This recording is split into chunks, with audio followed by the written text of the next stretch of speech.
Legendary Passages, Episode 94, 20th Argonauts.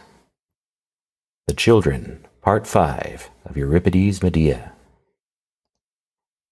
Previously, Medea hatched a plan of vengeance upon her husband Jason, his new bride, and their children.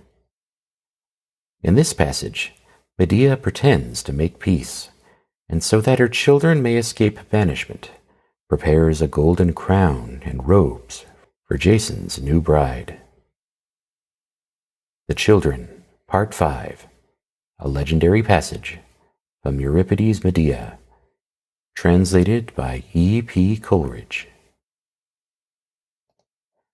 Sons of Erechtheus, heroes happy from of yore, children of the blessed gods, fed on wisdom's glorious food in a holy land, ne'er pillaged by its foes, ye who move with sprightly step through a climate ever bright and clear, where, as legend tells, the Muses 9, Pieria's holy maids, were brought to birth by Harmonia with the golden hair. And poets sing how Cypris, drawing water from the streams of fair-flowing Cephisus, breathes over the land a gentle breeze of balmy winds, and ever as she crowns her tresses with a garland of sweet rosebuds, sends forth the loves to sit by wisdom's side, to take part in every excellence. How then shall the city of sacred streams, the land that welcomes those it loves, receive thee, the murderess of thy children, thee whose presence with others is a pollution?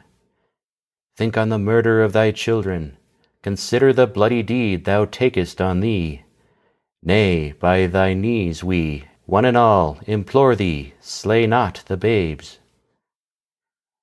Where shall hand or heart find hardihood enough in wrecking such a fearsome deed upon thy sons? How wilt thou look upon thy babes, and still without a tear restrain thy bloody purpose? Thou canst not, when they fall at thy feet for mercy, steel thy heart, and dip in their blood thy hand.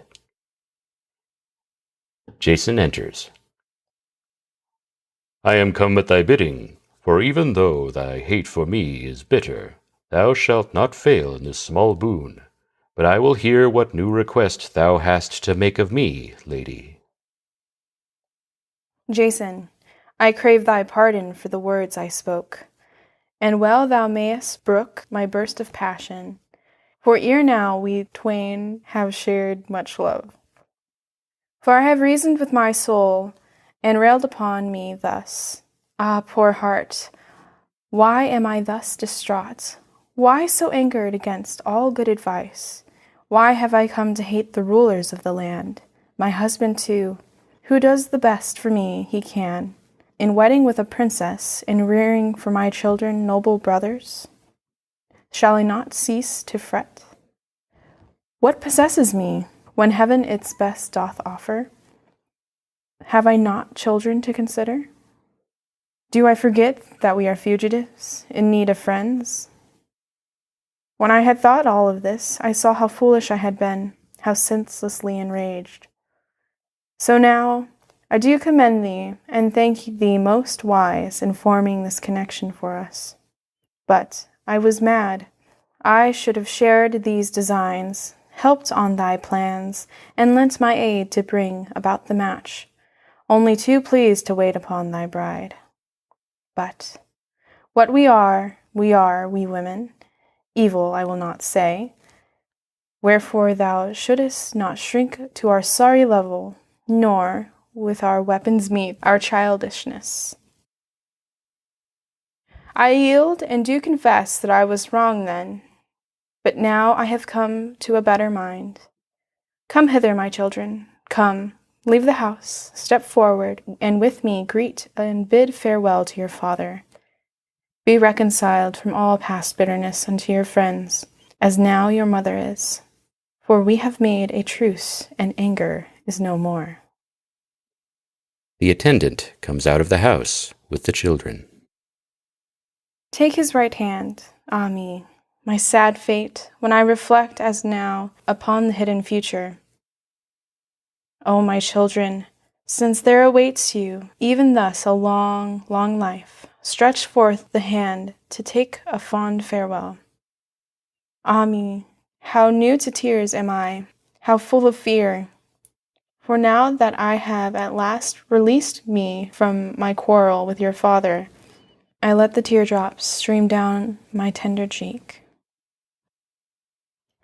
From my eyes, too, birth forth the copious tear. Oh, may no greater ill than the present e'er befall.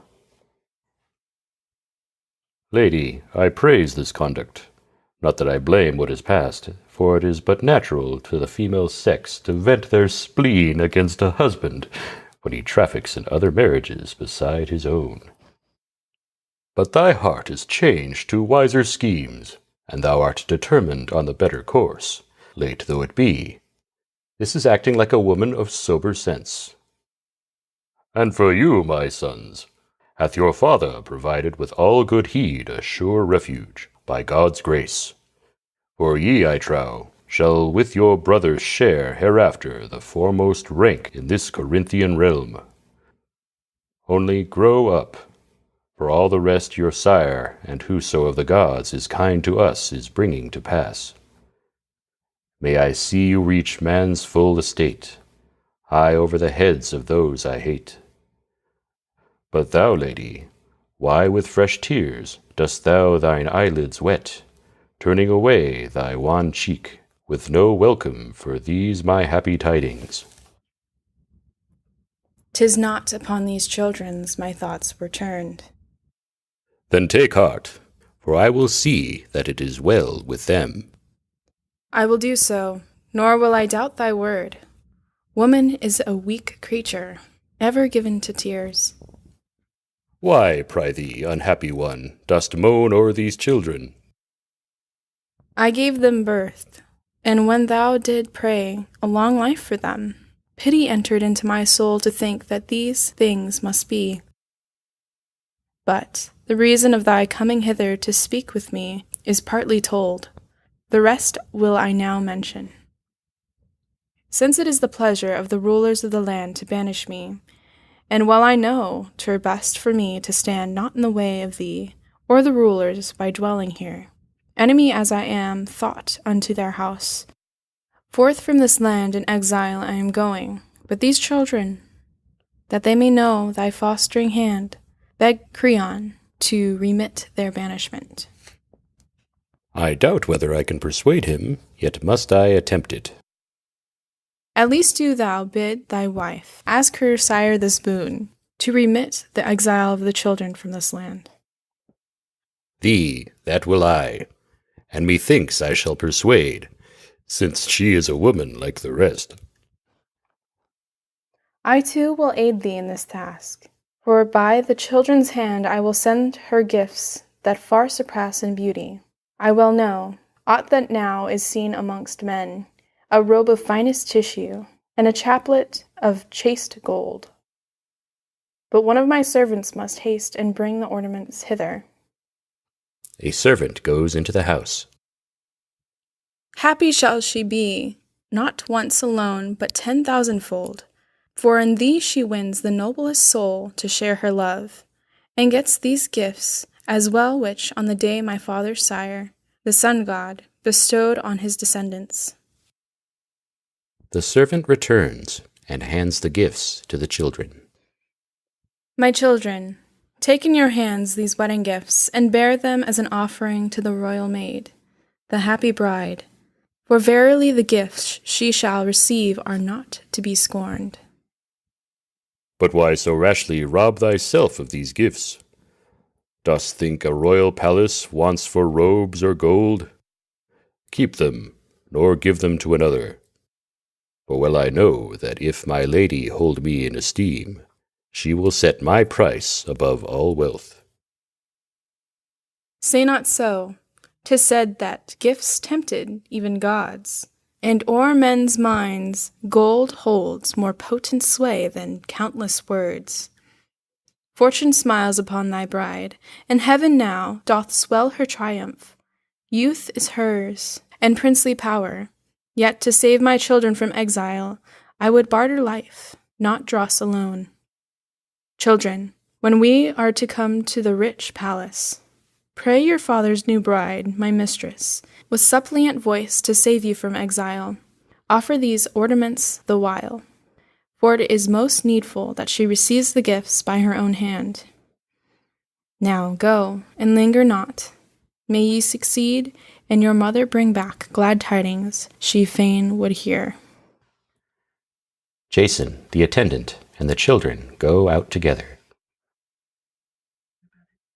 Gone, gone is every hope I had that the children yet might live. Forth to their doom they now proceed. The hapless bride will take the golden crown that is to be her ruin, and with her own hand she will lift and place upon the golden locks the garniture of death.